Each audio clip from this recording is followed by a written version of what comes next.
빌라도도 왜 그들이 예수님을 죽이려 하는지를 다 이렇게 감 잡았습니다. 중요한 이유가 아니라 시기 때문임을 이렇게 설명하죠. 교회 안에서도 대단한 일이 아니고요. 결국 이렇게 잘 찾아보면 시기 질투입니다. 그게 마귀의 일하는 그런 원동력 에너지겠죠. 사실상 안 싸워도 되고 죽일 이유까지는 없습니다. 예수가 없어야 좋은 세상이 아니라 내 시기 질투가 못 견디게 하는 그런 증상인 것이죠. 그래서 교회 안에 시기 질투로 가득 차면 굉장히 옳고 그름이 잘 따져지지만 다 죽어나갑니다.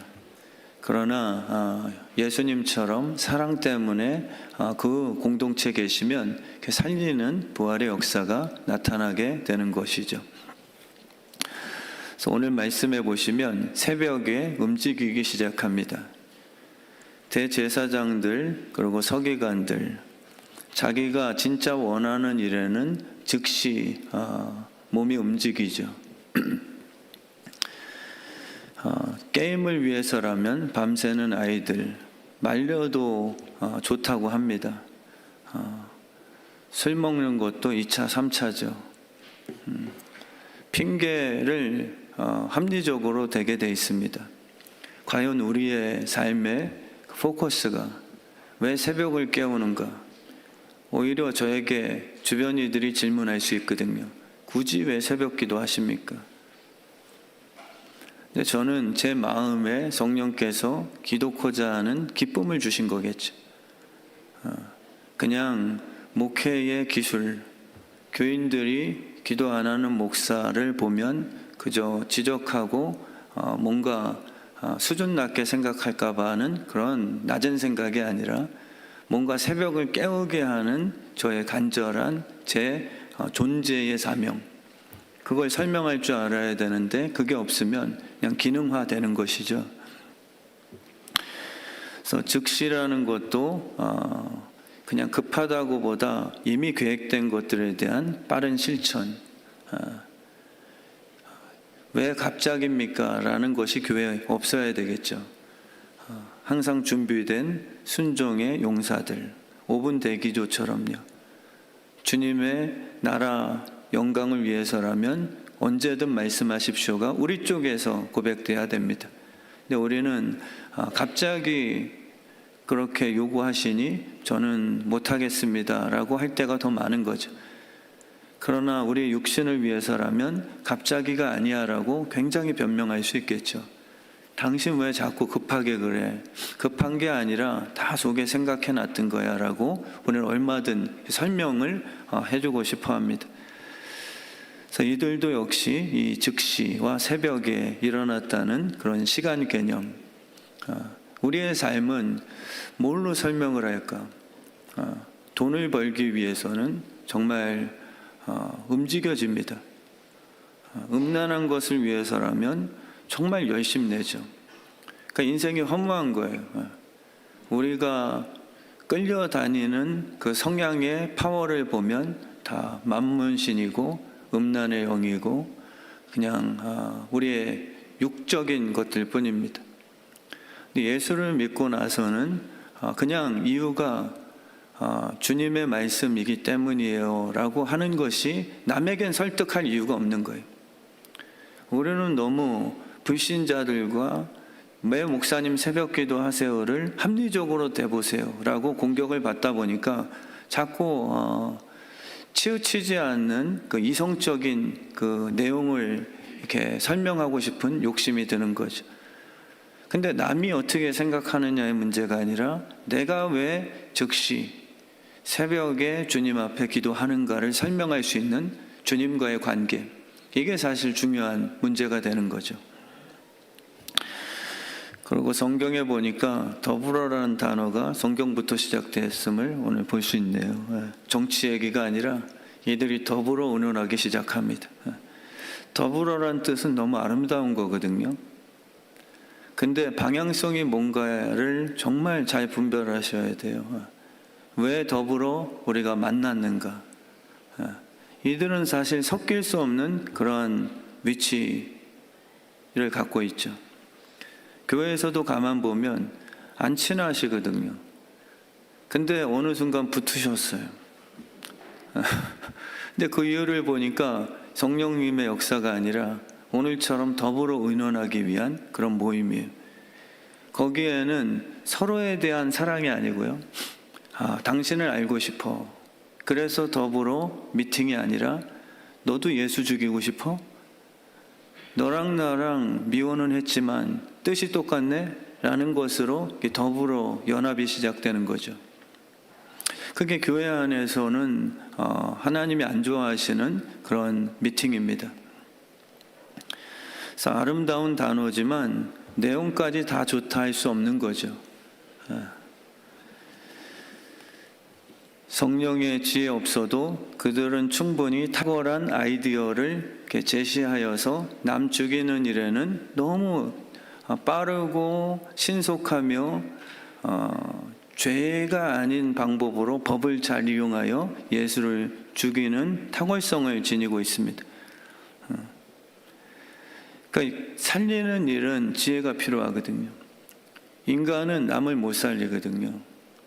근데 우리의 그 똑똑한 변명, 그리고 이렇게 말을 많아지는 순간 거의 다 진단해 보면 나는 옳고 반대하는 저 사람은 어떻게든 깎아내리기 위한 굉장한 꼼수죠. 근데 사람을 살리는 것은 지혜가 필요합니다. 근데 그 지혜는 여호와를 경외하는 것이고요. 여호와를 경외하면 그분께서의 응답은 네가 죽어라 라는 그 답이 오게 돼 있습니다. 그러니까 지혜라는 것은 남을 해치는 똑똑함이 아니라 하나님이 누군가를 살릴 수 있는 방법 제시죠. 근데 거기에 우리가 이렇게 반응하고 싶지 않아 하는 것입니다. 누군가를 살리기 위해서는 말뿐이 아니라 내가 그 하나님의 말씀의 성취의 도구로 쓰임 받아야 되는 자기 십자가. 우린 말이 많죠. 너 옳지 않아. 근데 그게 살리는 게 아니라 옳지 않은 것을 지적해 주는 것뿐입니다. 그 영혼이 못 살아요. 그 옳지 않은 것을 듣고서 그냥 같이 싸우든 아니면 내가 미련하구나라고 지적받고 열등감을 갖든, 그러니까 만들어지는 결과가 언제나 부정적인 거죠. 근데 내가 죽으면 희한하게 감동이 있습니다. 그것도 나를 사랑해서 저분이 참은 거야 라고 어느 순간 깨닫게 되면 거룩한 창피함, 거룩한 수치심이 내게 생겨나게 되고 참 못났다. 그분이 나를 위해 진실한 사랑인데 내가 거기에다가 그렇게 까끄럽게 대했구나 라는 것을 깨닫게 되는 그런 변화를 주게 되어 있습니다. 그래서 빌라도는 예수님을 향해서 네가 왕이냐고 질문하죠. 예수님은 다른 것에 대해서는 침묵하세요. 한번 변명해봐. 기회를 줬거든요. 왜 쟤네들이 자꾸 너를 그렇게 죽이려고 그래? 저한테도 그게 가능하겠죠. 목사님 한번 입 있으면 변명해 보세요. 왜 자꾸 저 장로가 목사님을 괴롭게 합니까? 그럼 우리는 내가 깨끗할수록 더 거짓 없는 변명이 아니라 팩트를 제공해 줄 수 있습니다. 잘 말씀하셨어요. 제가 다 따져줄게요. 그리고 만약에 제가 진짜 잘못이라도 있다면 또 거짓으로라도 뭔가 변명을 하겠죠. 근데 예수님은 거기에 대해서는 침묵하신 거예요. 그리고 네가 유대인의 왕이냐라는 질문에 대해서는 맞다라고 답을 해주세요. 이상한 모습이죠. 차라리 이 죽음을 모면하기 위해 좀 정직하게 변명이라도 하셔야 풀려나는데, 오히려 유대인의 왕이냐 물었을 때는 자기 정체성에 대해서는 분명히 대답을 하시고, 왕인데도 불구하고 왜 저들이 너를 죽이려고 하냐는 내용에 대해서는 전혀 입 다물고 계시는 이런 모습이 오늘 본문 내용입니다. 그래서 마가의 의도는 예수 그리스도께서 진짜 왕이십니다라는 것을 밝히고 싶은 거예요. 이 내용을 집어넣은 이유는 예수가 왕이에요 라는 걸 독자들에게 정말 말하고 싶은 거예요. 여러분도 혼란스러우시죠? 라는 것을 깨닫게 해주는 겁니다. 이 유대인들과 대제사장들과 사울도 다메섹에서 예수님을 만나기 전에는 그 예수가 하나님의 아들이라고 단 1도 생각지 않았다는 거죠. 이 마가 저자는 진짜 예수는 왕은 예수십니다 라는 것을 정말 강력히 우리들에게 선포하십니다. 그분이 하는 일 때문에 혼란스러워하지 말라. 세상이 원하는 왕의 모습은요, 십자가에 안 달리는 거예요. 당신이 하나님의 아들이라면 십자가에서 내려와야 마땅한 거지. 그걸 보여달라는 거죠. 예수님이 하는 일을 보면 하나님 아들 같다는 것은 인정해요. 근데 이 유대인들, 대제사장들은 우리 당에 입당해라. 너를 대권주자 만들어줄게. 근데 왜 그 힘을 갖고서 너 지금 뭔 짓 하는 거냐? 이 혼란스러움이죠. 하나님의 아들처럼 네가 오병이어 기적, 풍랑도 잔잔하게 하고 죽은 자도 살려냈다며 그걸 다 들은 거예요. 소경이 눈 뜬 것도 다 알고 있죠. 그 힘을 갖고서 우리 당에 입당해서 바리새파에 입당해서 우리 한번 정치 해방해보자. 세례요한도 혼란스러웠거든요. 이들뿐만이 아니라 우리 여기 앉아 계신 분들도 진짜 예수님이 이 땅에 계신다면, 예수 닮은 목사가 있다면 알아볼 수 있는 실력이 있을까라는 것을 질문할 수 있습니다. 왜냐하면 세상이 원하는 왕은요, 십자가에 매달리면 안 돼요. 네가 진짜 대기업 아들이야? 최근에도 천정종가 대기업 3세 자녀 코스프레 하면서 다 속였으니까 우리도 헷갈리는 거예요. 네가 진짜 대기업 자녀라면 한번 그 잔고 까봐. 그리고 이 명품관에 있는 것 껌값처럼 다 주세요 한번 해봐. 이거를 우린 요구한, 대기업의 자녀라면 우리가 증명하고 싶어하는 그 부분이 뭐냐는 거예요. 근데 하는 짓을 보면 늘 가난한 자와 말단 직원들과 더불어 라면 먹고 있고 뭐 이런 모습만 보이다 보니까 네가 무슨 대기업 아들이야 라는 당연히 혼란이 오죠. 예수님이 능력은 인정을 하지만 그의 방향성이 늘 섬기는 자가 큰 자라고 하는, 우리랑 안 맞는 그 정치 성향을 보인단 말이에요. 그래서 마가는 혼란해하지 마세요 라고 말씀하는 겁니다. 그 하나님의 아들이 예수가 맞는데 그분은 이 땅에 오셔서 우리의 육신을 즐기게 만드는, 물 갖다 포도주 만드는 그 기적의 주인공이 아니세요. 여러분들이 물 같은 존재인데 여러분을 포도주 만들려고 하는 십자가지로 오신 분이죠. 우리를 바꾸러 오신 그 예수 그리스도심을 깨닫게 해주는 것이, 그게 왕이 하는 일이다. 예수 믿는 사람들이 해야 되는 사명이 뭐냐라고까지 지금 질문하는 겁니다. 하나님의 아들이라면 당연히 잘 돼야죠. 불신자 집보다 내 자녀가 명문대 입학하는, 좋은 대학 갔다는 게 잘못됐다는 게 아니라 우리의 원리를 말씀드리는 거잖아요. 우리의 동기적인 거, 본질적인 하나님의 아들, 딸이라면 당연히 얻어야 되는 우리의 육신적인 그 계산법, 이것을 마가복음 오늘은 깨트려 주는 거죠. 우리는 오히려 예수님처럼 십자가를 앞에 두고서 나 당신 아들 맞아? 라고 불평할 수밖에 없는 거죠. 나 주워온 거 아니야? 다리 밑에서 주워온 고아잖아. 당신이 진짜 내 진짜 부모라면 이렇게 어떻게 해? 옆집 자녀 보니까 해달라는 거 다 해주던데, 게임에도 아무 말 안 하던데, 가끔 자녀들이 하는 말 맞잖아요. 엄마, 딴 집에는 밤새 술 마셔도 오히려 아무 얘기 안 하던데 엄마는 왜 나 후드로 패는데? 엄마 진짜 친엄마 맞아? 이렇게 따지는 자녀들이 있단 말이에요. 우린 하나님의 아들로서 어떻게 살아가야 되는가에 대한 삶의 내용보다 하나님의 아들이라며요, 왜 이런 꼴을 당하게 해주세요가 더 많이 힘든 거예요. 근데 정말 성경은 하나님의 아들로서 어떻게 살아가야 되는가를 알려주고 싶은 책이지, 너희가 상속자가 됐다 그래서 이 세상에서 얻어야 되는 내용만 얘기하시는 책은 아니거든요.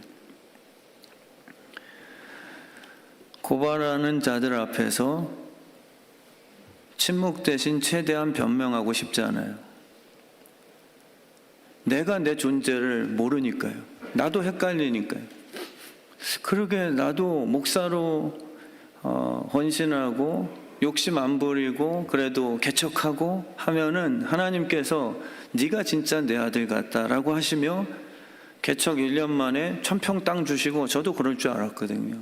제가 실제 고민했던 내용이기 때문에. 그래서 왜 김철민 목사는 작은 개척교회라고 질문하면 저는 할 답이 없었어요. 왜냐하면 저에게 주신 기쁨의 사명이라기보다 저조차도 나 아들 맞아? 라는 그런 어둠 속에 갇혀서 못 태어나왔거든요.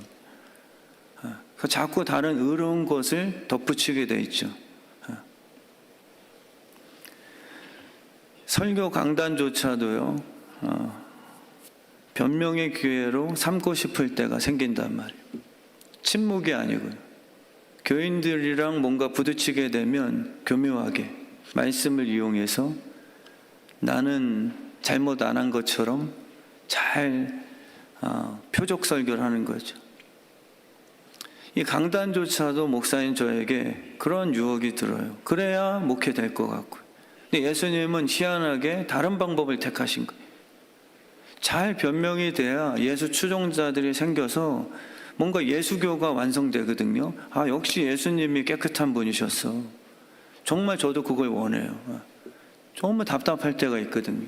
그래서 앉혀놓고서 막 얘기할 때도 있었어요. 제가 잘못한 게 아니에요, 성도님. 그거는 이렇게 저렇게 해서 그럼 그 성도님이 그렇군요. 역시 목사님 제가 믿었는데 듣고 보니까 목사님 잘못 아니네요. 이게 통쾌하단 말이에요. 근데 누군가 제 옳은 것을 증명해냈을 때 거짓말을 했든 제가 거짓말을 했든 그 상대편은 죽는단 말이에요. 제가 옳으니까 거짓말하는 사람은 2배로 못된 사람이 될 수밖에 없어요.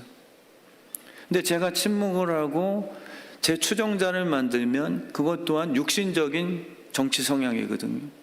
근데 예수님은 그걸 원하신 게 아니에요. 내가 옳은 것을 따라오는 부자 청년, 정말 선한 선생님이시여라고 따라온 게 아니라 피를 흘려서 죽은 이 영혼들을 살리는 데 목적을 두신 거죠. 내 뜻을 따르는 추종자들을 만들기 위해 이 땅에 오신 게 아니라 하나님의 뜻대로 못 사는 이 불쌍한 육신들을 예수 피로써 살려내어서 하나님 아버지의 뜻을 기쁨으로 받아들일 수 있는 새 피조물을 만드는 그 목적을 두고 이 땅에 오신 거예요. 향수는 말로 냄새 풍김이 아니라 실제 존재로 뿜어나는 것이잖아요. 천영규 집사님의 냄새가 있을 거예요. 사람 냄새 그거 말고요. 영혼의 어떤 향기, 전 다 있다 생각합니다. 어떤 장로님 옆에 가면요, 침묵이 절대 소극적이지 않습니다. 그냥 느끼는 향수가 있어요.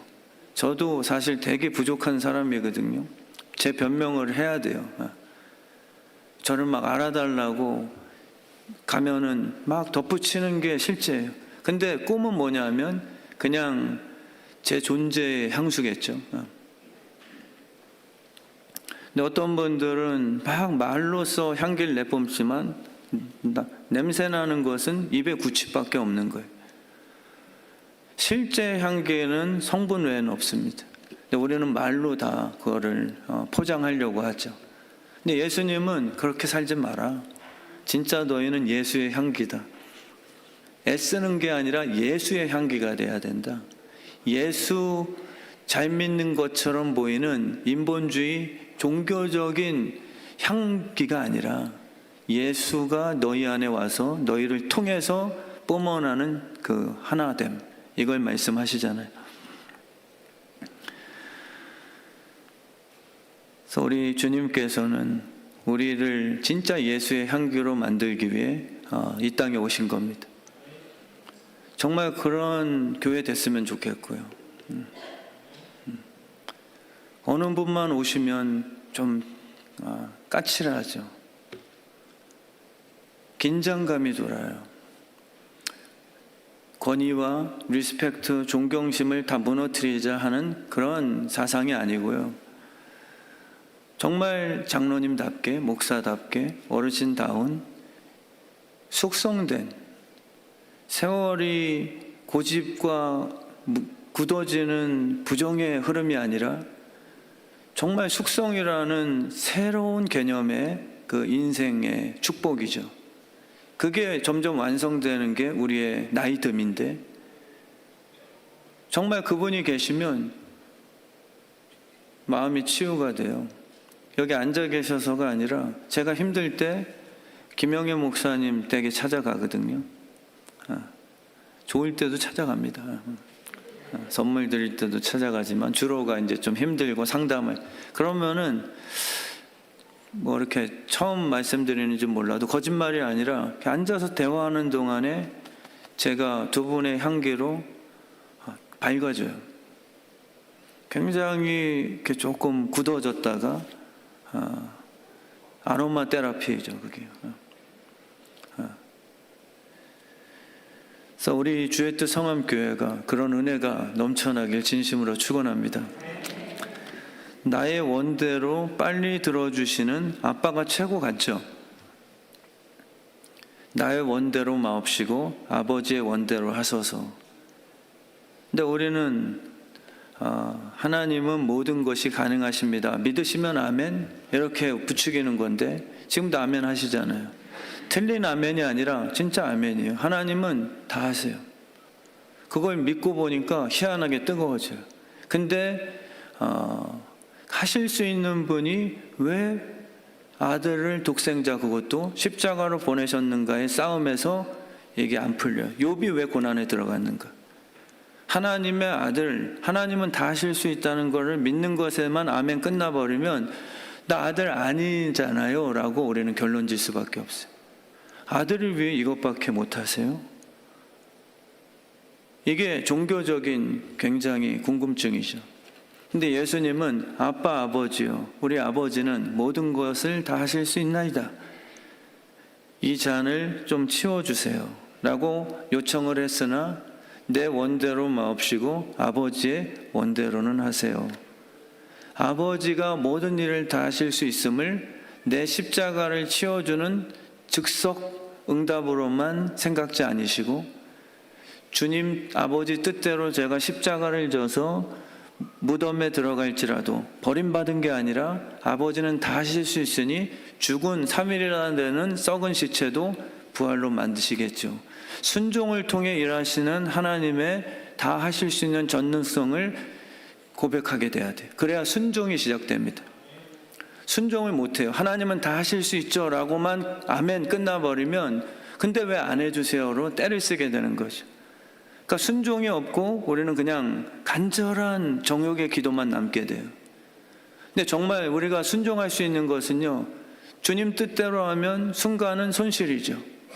허비가 되는 것 같아요. 나만 오른밤 맞고 왼밤 또 돌려야 되는데요. 근데 하나님은 진짜 다 하실 수 있으니 하나님은 채워주세요. 기복이 아니라 약속으로 갈 수 있습니다. 하나님은 다 하실 수 있어요 라고 우리가 뗐으면 기복신앙이 된단 말이에요. 내가 원하는 것 안 주면 우린 떠날 수 있는 그 변질이니까. 근데 순종을 해서 하나님이 원하시는 열매를 맺게 되면 기복신앙이 아니라 내 육신이 원하는 것보다 그분이 자녀에게 주고 싶어하는 그 선물이 훨씬 더 아름답고 복된 것임을 누릴 수 있는 사람이 그게 복의 사람이죠. 그러니까 저도 목사지만 지난 세배 그 설날 때 청년들이 세배할 때 말씀드렸지만 거의 큰 돈 나갔거든요. 임원들만 오는 줄 알았더니만 청년들이 다 데리고 왔단 말이에요. 그래서 5만 원씩 줬는데 나중에 모자라서 제 아내가 급하게 현금 조달해가지고 못 받은 사람까지 다 나눠줬는데 아마 청년들이 그럴 수 있어요. 목사인데 부자인가? 근데 부자가 아니라 믿는 사람의 나눔은요, 순종이라는 것을 좀 깨달을 필요 있습니다. 부자가 하는 게 아니라 순종하는 사람이 돈을 내밀거든요. 근데 우리는 부자여서 한다고 그렇게 세속화되어 있는 거예요. 부자가 아니라 순종하는 사람이 두랩돈이더라도 내놓고 오병이어더라도 부자기 때문에가 아니라 예수님께 드리는 게 그게 진짜 청지기의 부자거든요. 돈 많은 사람이라고 부자라는 것을 무조건 평가해주면 세속합니다. 그분들은 오히려 쌓는 게 목적이라서 새 나가는 것은 부자가 아니라 생각하실 거예요. 근데 믿음의 부자는 흘려보내는 양이 많을수록 나는 부자입니다라고 새 개념을 만들겠죠. 제가 그렇다고 가난한 사람 같으세요? 생긴 게 부자같이 생긴 지어다. 비웃음은 건강에 해롭다고 뭐 이러시지만 제가 차고 있는 넥타이들이요 거의 페라가모 수준이 아니면 거의 안 차고 있거든요. 제가 뭐 버버리, 뭐 디오르 뭐 이런 거예요. 제가 근데 제 돈 주고 산 게 하나 없습니다. 진짜. 제가 아는 현대 기업 부사장님 장로님이 은퇴하시고 집에 오라 그래서 식사 한번 같이 하자 찾아갔더니 큰 박스를 선물로 주셨는데 열어보니까 수십 점의 페라가모 그것도 다 본인이 현직 계실 때 회사에서 제공해 주었던 다 그 명품 넥타이를 목사님 한 번 찬 겁니다. 안 찬 것도 있습니다. 표가 그대로 있는 거 당근마켓 팔고 싶은 그 충동도 막 이런 그거를 한 박스를 주셨는데 제가 1년에 이렇게 돌아가면서 할 수 있는 근데 저는 이게 하나님이 주시는 나눔이다. 저는 하나님의 말씀에 순종하면 그 장로님이 당연한 거 아니잖아요. 생각나게 해주시는 시스템이 있어요. 누군가의 마음에 아브라함도 역시 누이를 그거는 잘못한 경우인데도 하나님은 은혜시라 누이 빨리 돌려줘 너 바로 왕아 아비멜레가 빨리 누이 돌려줘라. 그러고 나서 하나님께서 물질까지 아브라함에게 덧붙여 주지 않으면 너 죽을 줄 알아. 하나님이 일해 주시는 부함이 진짜 청부예요. 부자 되려고 하는 종교는 육신의 일이거든요. 그거는 뜻이 없습니다. 그거는 욕심의 상징이에요. 육적인 성공에 대한 과시죠.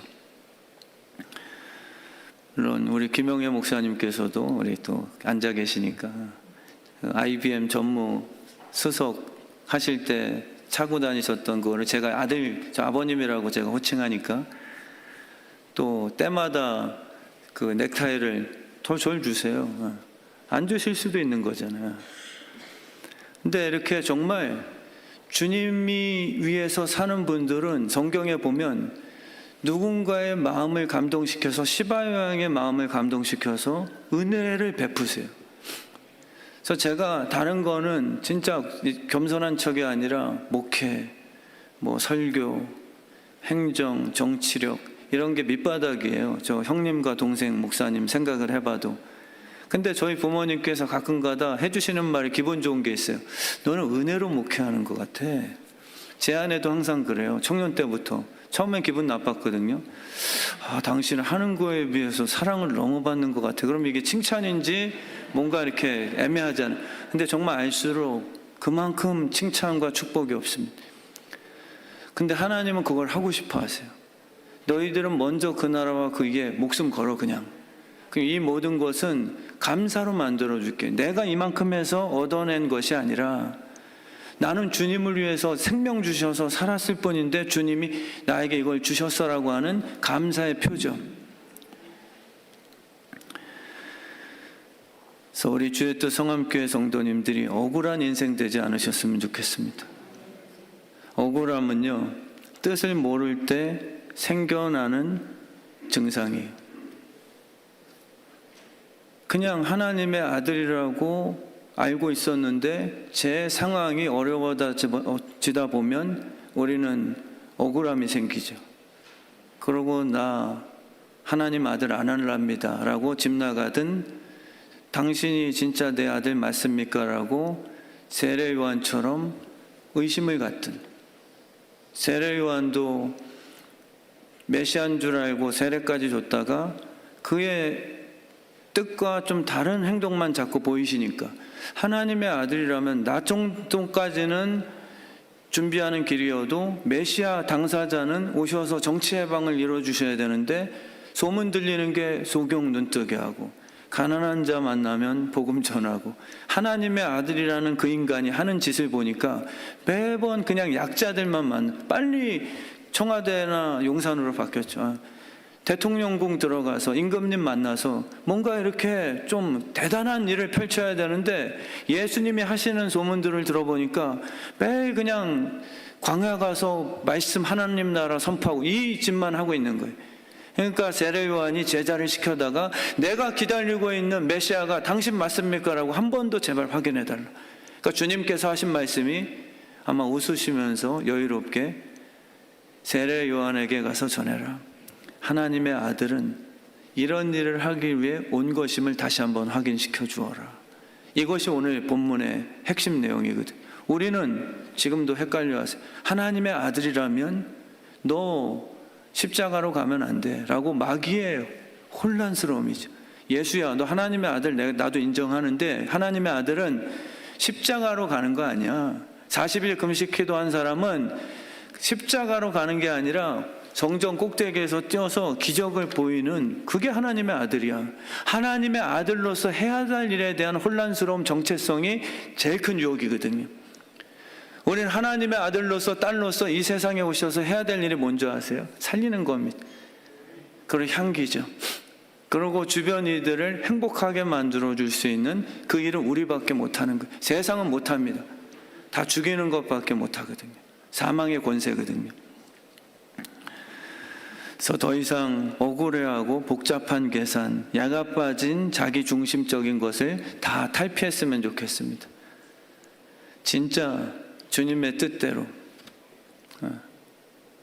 우리 여기 에드워드 선교사님도 와 계신데, 저희 청년부 이제 빨리 그냥 강대상에서 공포를 해야 빼박하실 것 같아서요. 에드워드 선교사님 계신데 사업을 하세요. 지금도 좋은 생각 대표도 하셨었거든요. 흑자로 돌리시고. 근데 간증 들어보면 정말 흘려보내는 게 그분의 뜻이에요. 북한 선교. 근데 주님이 주시는 거예요.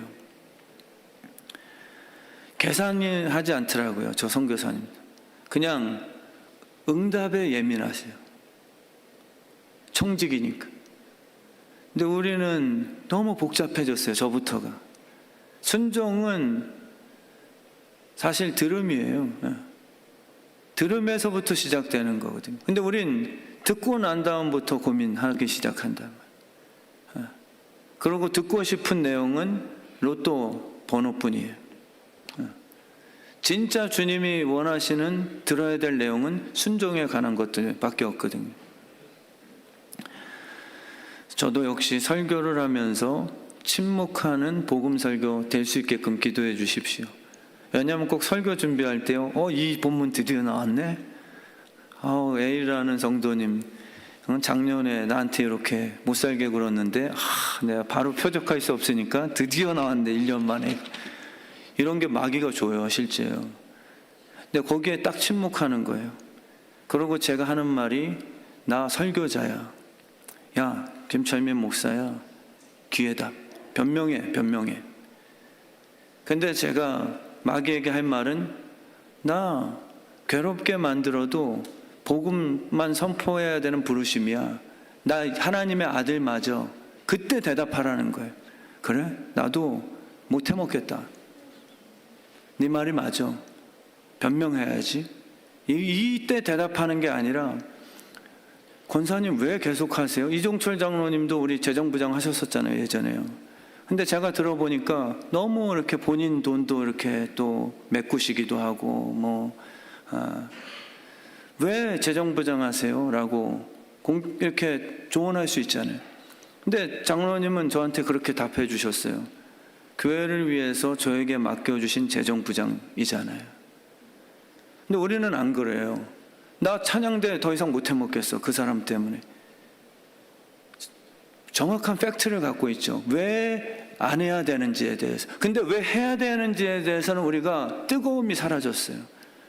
딴 거는 다 변명하는데 내가 하나님의 아들이 맞아 라고 하는 대답이 분명치 않게 된 거죠. 저처럼요. 처음에 개척을 했을 때 주변에서 오히려 왜 대형교회 목사님 아들로서 둘째 목사만 개척을 하는데요? 많이 얘기했어요. 그때 저도 그러게 말이에요. 좀 도와주시죠. 뭐. 이렇게 그렇게 얘기 못했지만 속보일까봐 주님이 아시겠죠. 주님이 마음 감동해 주시겠죠. 이런 식으로 돌린단 말이에요. 그러니까 제가 그때 답을 아닙니다. 저는 개척교회 목사로서 주님 부르신 거예요. 주의 뜻 성함교회 담임으로서 부르신 거잖아요. 근데 조금 힘들게 하는 장로님들이 있으면 나 못 해먹겠어요. 그 변명은 너무 많아진 거예요. 정말 저희 주의 뜻 성함교회는요, 이 자리에 부르신 자들, 맞습니다. 나 주의 뜻 성함교회 임직자로 불러주신 거예요. 그 사람 때문에 못하는 이유, 변명이 많아지는 것보다 여기서 주님이 나를 통해서 하신 일에 대한 하나님의 아들 맞습니다. 하나님의 아들이라면, 목사라면은 왜 그 꼴 당하세요? 라는 것에 대해서 뭘로 답하실 건데요? 부르심밖에 없잖아요. 그러면 나도 안 해먹을란다. 이게 무리에 끌려다니지 마세요. 대세의 인기, 그들의 기분을, 만족을 주고자 끌려다니는 게 아니라 예수처럼 하나님의 아들 맞아요. 근데 내가 이 땅에 온 이유는 담임 목사 설교자예요. 잘못하는데도 나 여기 죽어도 안 내려갈 거다. 막 장로님들이 너 좀 그만 목회해라. 이런 상황이 아니고 그러면 내려가야죠 제가. 정말 주님 뜻대로 힘들게 한다고 피하고 싶은 이 상황에서는 나 목사 맞습니다. 그게 우리의 눈에 눈물을 주고요. 그게 굉장한 파워를 일으키는 거예요. 우리 교회 부활의 열매를 만드는 거예요. 정말 교회다운 교회를 만들어주는 거죠. 정말 우리 교회가요, 오늘 딱 12시, 아까 9시 예배도 10시에 설교 딱 끝나는 성공했습니다. 12시니까 딱 끝내고. 이 시간에 우리 찬양하시고요, 기도하며 나가실 때 정말 내 정체성, 주님의 피로 씻김받은 부르심, 주님 이 자리 끝까지 좌우로나 치우치지 않는 이 정신, 군사됨, 하나님 짧은 인생 그렇게 살게 해주세요. 오른밤 맞고 돌이 날라와도 스데반이 그 자리 지키면서 막 그냥 유치스러운 욕설한 게 아니라 용서해 주세요라는 자기 해야 될 말들, 이렇게 우리가 성숙하는 이 시간 허락해 주실 줄 믿습니다.